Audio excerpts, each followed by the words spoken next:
les 5 aberrations de prof de chant que j'entends trop, mais vraiment trop souvent. Bonjour à tous et à tous, je suis ravie de vous retrouver pour cette nouvelle vidéo. Bienvenue à toi si tu es nouveau sur ma chaîne, tu vas retrouver ici une quantité de vidéos pour ta voix, de la technique vocale, des exercices, des échauffements, bref, plein de choses que je suis certaine que tu vas adorer. Donc évidemment, abonne-toi, actionne la cloche et rejoins la communauté. Bon. Aujourd'hui une vidéo, alors j'ai pas envie de dire croustillante, mais une vidéo où j'aimerais quand même remettre des points sur des i, des barres sur des t. Vous connaissez mon franc-parler, vous connaissez ma manière de dire les choses. Aujourd'hui, il va falloir qu'on dise certaines choses. Parce que j'en ai ras-le-bol d'entendre des aberrations de certains profs qui pensent avoir la science infuse avec des trucs qui ne veulent rien dire et des coachés qui tournent en rond. C'est juste plus possible. J'aimerais vraiment qu'on remette de la lumière sur certaines choses parce que vraiment, j'en ai ras-le-bol d'entendre des aberrations, des énormités pareilles. Donc aujourd'hui, on va refaire de nouveau un peu le ménage sur certaines choses pour que vous, derrière votre écran, vous puissiez avoir la pleine conscience de certains termes, de certaines choses, de certains mythes qui sont encore aujourd'hui beaucoup trop répandus. C'est important que vous puissiez aujourd'hui prendre la mesure et réussir à avoir un peu de lumière dans ces choses-là parce que vraiment, stop. Vraiment stop. Donc aujourd'hui, on va regarder ça ensemble. Voilà, prenez un petit thé, une petite camomille. Parce que voilà, vous connaissez mon franc-parler et ça va pas forcément être une vidéo Nivea, une vidéo où on met de la pommade, c'est pas trop mon genre de toute façon, mais j'aimerais vraiment bien apporter un tout petit peu de vérité là-dedans. Juste avant de démarrer, je me présente très rapidement, je m'appelle Elena Hurstel et je suis votre coach vocal depuis 2013 pour faire de votre voix votre allié numéro 1. Rejoignez-moi également sur Facebook et sur Instagram. Si ce n'est pas encore fait, dans la description, vous avez un petit cadeau qui vous attend. C'est la masterclass de 45 minutes. N'hésitez pas à aller voir cette masterclass. Il y a plein de choses à l'intérieur, un super contenu avec une super valeur. Elle est offerte, c'est mon cadeau pour vous. N'hésitez pas à aller regarder ça. Allez, c'est parti, on rentre dans le vif du sujet. Allez me chercher de quoi noter, un papier, un stylo, parce que croyez-moi, vous allez en avoir besoin. On y va pour l'édition 1, parce qu'à mon avis, il y en aura d'autres. Dites-moi si vous aimez ce genre de vidéo. L'édition numéro 1 des 5 aberrations que j'entends de profs de chant, de cours de chant, de je ne sais quoi. Alors, autant moi, je les ai avec mes coachés qui me racontent ça, ou alors on l'a au téléphone. J'ai par exemple quelqu'un qui m'a dit, mon prof de chant m'a dit que je pouvais pas chanter parce que j'avais la voix d'un hibou. Ça veut dire quoi avoir la voix d'un hibou? Stop, on arrête ce genre de bêtises là. Donc bref, on va revenir sur certains termes aujourd'hui, sur certaines aberrations, pour que vous puissiez avoir une grille de lecture beaucoup plus claire pour éviter de vous faire berner par ce genre de technique. Gros guillemets là-dessus parce que vraiment, ça suffit. La première chose que j'entends trop souvent, mais je ne sais même pas, alors si, je sais d'où ça sort, mais c'est une vérité déformée, j'appelle ça, une vérité mais plus que déformée. Pitié, arrêtez de croire qu'il faut appuyer sur son diaphragme. Pitié. Non, on n'appuie pas sur son diaphragme. Non, jamais de la vie. Bon, premièrement, le diaphragme, on ne le sent pas. Depuis quand on appuie sur un truc qu'on ne sent pas? N'importe quoi. Bref. Le diaphragme, on ne le sent pas et on ne peut pas consciemment le contrôler. On connaît des choses autour, notamment les intercostaux, le transverse, etc., qui peuvent avoir une influence sur le diaphragme. Mais lui, directement, on ne peut ni le sentir, ni le contrôler.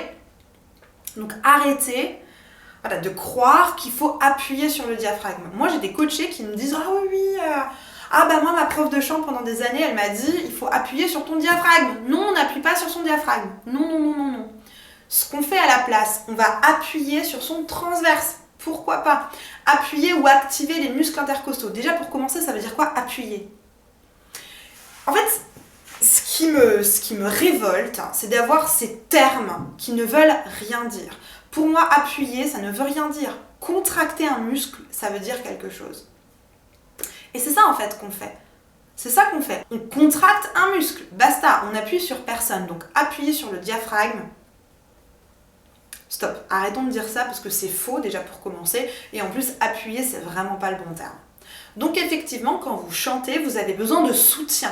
Le soutien va venir des muscles. Je vous remets la vidéo ici sur le récap de la respiration. Rien à voir avec le diaphragme.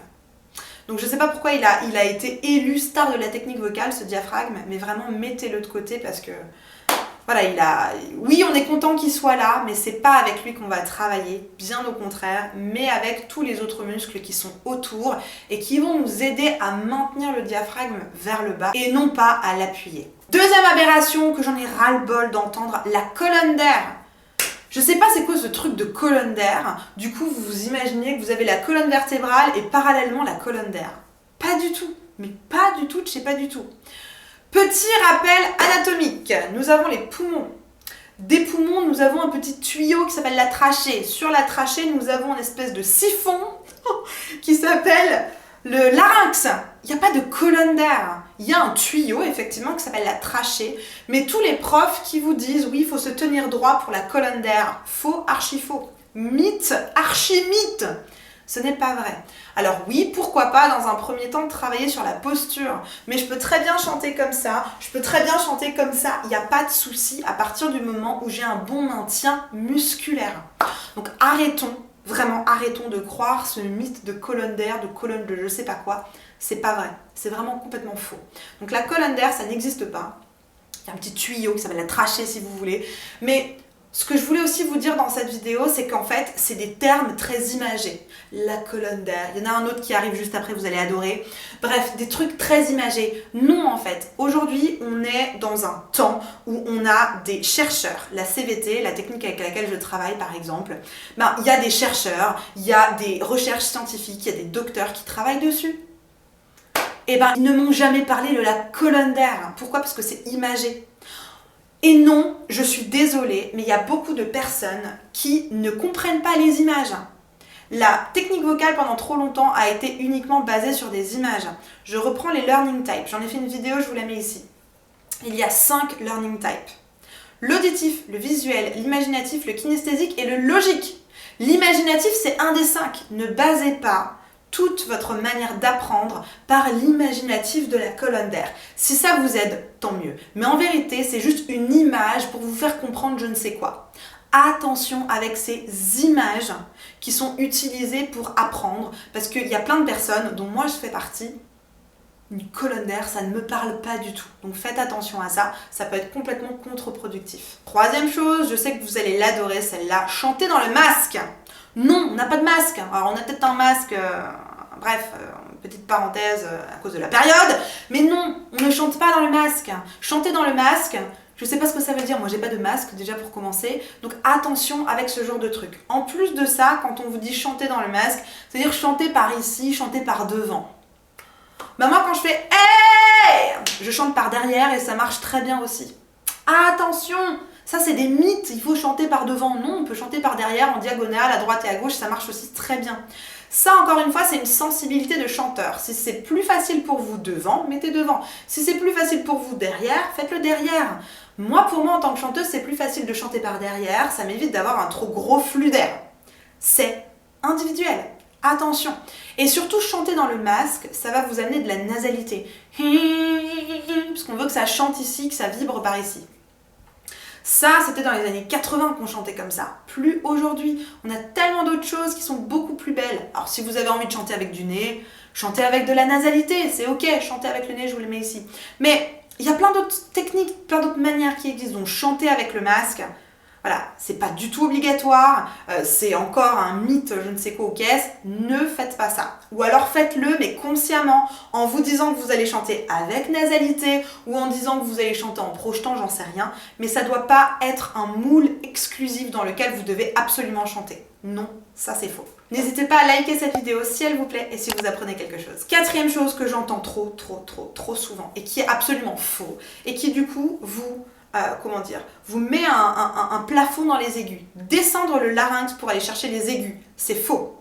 Archi faux, c'est une aberration. Mais ça va venir conforter les personnes qui disent il existe une voix de poitrine et une voix de tête. Donc du coup, pour chanter plus haut en voix de poitrine, je descends mon larynx pour créer de l'espace de résonance. Il y a des informations là-dedans qui sont justes. Oui, potentiellement, pour aller dans les aigus, on va créer de l'espace de résonance. Pas dans tous les modes, pas dans toutes les situations, pourquoi pas. Sauf que comme ces personnes-là sont persuadées qu'il existe une voix de poitrine et une voix de tête et que la voix de poitrine a un plafond, évidemment que de descendre le larynx, ça va les conforter dans leurs bêtises, puisqu'en descendant le larynx, je n'arrive pas à aller chercher mes aigus. chantez avec moi si vous avez compris. En gros, ça conforte l'idée, leur bêtise, comme quoi il existe une voie de poitrine qui a un plafond. Effectivement, la voie de poitrine a un plafond qui se trouve au niveau du dos 5, le contre-dos. Celui-là. Oui, après, il y a de la voie de sifflet, donc c'est même la limite de la voie de tête. Arrêtons. Moi, j'ai une coachée, il n'y a pas longtemps, Elena, je vous remets son témoignage juste ici, allez me voir ça. Elle est montée jusqu'à là-haut en pleine densité, avec de la voie de poitrine. Pourquoi? Parce qu'on a placé son larynx correctement. Et on l'a pas descendu son larynx, justement pas. Donc arrêtez ce mythe qu'il faut descendre le larynx pour aller dans les aigus, c'est vraiment faux. Et ça va justement vous empêcher d'aller dans les aigus. Arrêtez ça. Cinquième et dernière chose que j'entends trop souvent, le vibrato est naturel ou tu n'as pas de vibrato. Ça c'est faux. Un vibrato ça peut se créer. Il existe même 3 types de vibrato. Je vous mets la vidéo sur les vibratos juste ici. Attention, un vibrato, c'est un effet vocal. D'ailleurs, si vous l'avez naturellement dans votre voix, vous devez apprendre à l'enlever. Tout effet est là pour donner une émotion, pour donner une indication. N'allez pas me faire du vibrato tout le temps. C'est hyper important que vous appreniez à l'enlever, à le mettre. Pareil, si vous ne savez pas faire du vibrato, vous avez carrément le choix entre 3 types de vibrato. Donc allez m'en installer, regardez la vidéo que je vous ai mise juste précédemment pour que vous puissiez apprendre à le faire facilement et naturellement. Donc c'est une aberration de dire que le vibrato est naturel. C'est possible qu'il y ait des gens qui chantent naturellement avec du vibrato. Mais si vous ne l'avez pas naturellement, vous pouvez évidemment le mettre en place. C'est une aberration de dire que c'est pas possible. Il y a des profs, il y a des profs de chant, en cours de chant, qui disent « Si tu n'as pas de vibrato naturel, tu ne pourras jamais en mettre. » C'est pas vrai. Vous pouvez mettre du vibrato, il n'y a aucun problème avec ça. J'ai beaucoup de coachés que j'accompagne qui arrivent avec ce bagage en me disant toutes les choses que je viens de vous dire. Mais toutes, hein. Toutes. Parce que c'est des informations qui circulent, à mon sens, encore beaucoup trop. Et c'est pour ça que je vous ai fait cette vidéo. Il n'y a pas de jugement. Chacun enseigne ce qu'il veut. Il n'y a pas de souci. Maintenant, je pense quand même qu'il y a certaines choses, selon moi, voilà, qui devraient quand même être un petit peu remises au goût du jour et surtout remis à la lumière de certaines études, certaines sciences. Et selon moi, de ne pas rester uniquement dans le vague de imagine quand tu chantes, il y a des papillons ou je sais pas quoi. Ça pour moi, ça n'a vraiment aucun sens et il faut que vous fassiez vraiment attention à ça. Si vous voulez que je vous accompagne, si vous voulez qu'on fasse un travail ensemble pour remettre un tout petit peu de lumière sur tous ces termes, n'hésitez pas, dans la description, il y a un petit formulaire. Expliquez-moi votre problématique. On va recevoir ça avec mes équipes, on va en prendre connaissance. Et si votre profil fait partie des personnes que nous avons l'habitude d'accompagner, on vous proposera un bilan vocal. Un bilan vocal, simplement un appel qu'on va avoir avec vous pour vous proposer la meilleure formule d'accompagnement. Pour simplement vous conseiller pour résoudre votre problématique de manière efficace et durable. N'hésitez pas, la barre de commentaires est à votre disposition si vous avez une suggestion, si vous avez une question particulière. Et dites-moi surtout si vous connaissez d'autres aberrations, si vous connaissez d'autres choses complètement farfelues qui ont été dites par des profs de chant. Voilà, on veut incriminer personne, je juge personne encore une fois, mais quand même, à un moment donné, il faut arrêter de dire des bêtises. Parce que voilà, je veux dire, combien de personnes ont arrêté de chanter parce qu'ils ont, voilà, parce qu'ils pensaient être pas capables, parce qu'ils trouvaient pas la colonne d'air, parce qu'ils n'arrivaient pas à chanter dans le masque. Donc ça, vraiment, ça doit cesser. Donc si vous avez d'autres exemples, si vous voulez une autre vidéo sur le sujet, mettez-moi en commentaire les aberrations que vous avez entendues, parce que franchement ça suffit en fait, vraiment ça suffit. Il faut mettre un peu de lumière, un peu de bon sens dans tous ces mythes, dans toutes ces choses que vous avez déjà entendues. N'hésitez pas à me les laisser en commentaire, je me ferai un plaisir de pouvoir vous lire et vous répondre. Je vous place une vidéo juste ici sur les bases à connaître absolument. N'hésitez pas à aller regarder cette vidéo parce que croyez-moi, ça va vous remettre les bonnes fondations, les bonnes bases dont vous avez besoin pour remettre votre voix dans le bon sens. En attendant de vous retrouver juste ici dans cette vidéo, je vous souhaite une bonne journée, une bonne soirée. Likez, abonnez-vous, partagez cette vidéo et n'oubliez pas, tout est possible. Je vous assure, tout est possible. Allez, on se retrouve dans cette vidéo. À tout de suite.